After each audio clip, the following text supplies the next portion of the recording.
Sejarah awal mula keberadaan ondel-ondel diyakini sudah ada sejak zaman nenek moyang.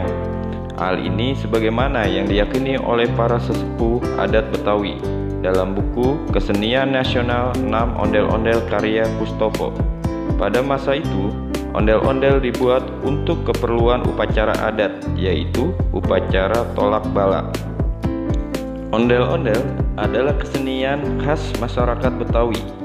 Figurnya selalu menemani masyarakat kebudayaan di wilayah Jakarta. Sebenarnya ondel-ondel ada dari kapan ya? Sebetulnya masih belum diketahui siapa pencipta ondel-ondel, walaupun awal mula kesenian tersebut dipertunjukkan oleh masyarakat. Meski demikian, ada satu catatan histori yang menunjukkan keberadaan ondel-ondel. Secara historis, ondel-ondel sudah ada sebelum 1600 Masehi. Bukti ini tercatat dalam buku perjalanan yang ditulis oleh seorang pedagang dari Inggris bernama W. Scott. W. Scott menulis ada kebudayaan unik yang berbentuk boneka raksasa dan dipertunjukkan oleh masyarakat Sunda Kelapa dalam sebuah upacara adat.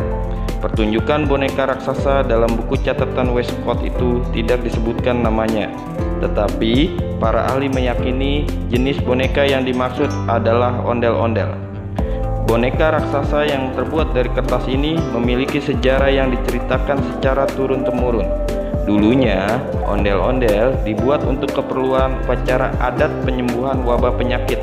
Seperti apa sejarah ondel-ondel ini? Menurut cerita turun-temurun, kisah awal mula kelahiran ondel-ondel bermula dari seseorang penduduk di sebuah kampung negeri Sundapura yang mengalami sakit panas. Sakit yang diderita membuat tubuhnya menggigil, muncul bintik kemerahan hingga mengigau. Pada pagi harinya, ternyata ada orang lain yang mengalami sakit yang sama. Hari berikutnya, bertambah lagi dan bertambah terus, sehingga hampir seluruh penduduk di kampung itu mengalami sakit dan terjadilah wabah penyakit.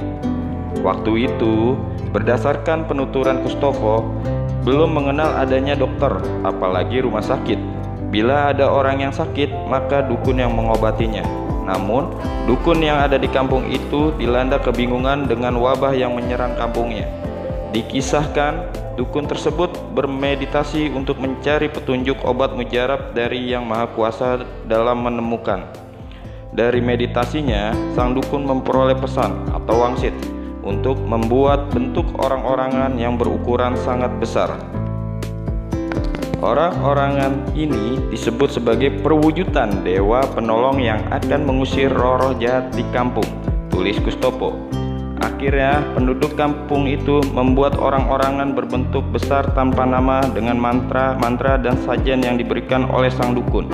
Orang-orangan yang diyakini dirasuki dewa penolong itu pun dipikul dan diarak oleh masyarakat guna melawan dan mengusir penyakit serta roh-roh jahat.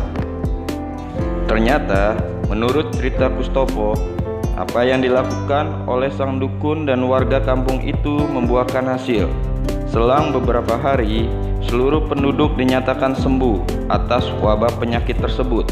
Akhirnya, masyarakat meyakini orang-orangan yang dibuat itu merupakan sarana untuk meminta pertolongan dari kekuatan-kekuatan gaib.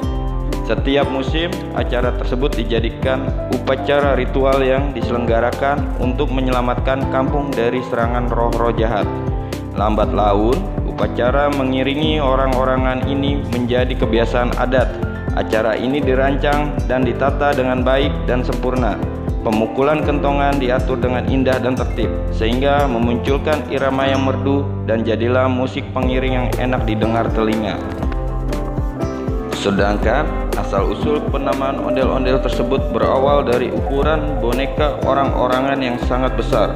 Untuk membawa orang-orangan ini, tentunya perlu dipikul oleh beberapa orang yang mengakibatkan boneka seakan berjalan dengan menggeleng-gelengkan kepala.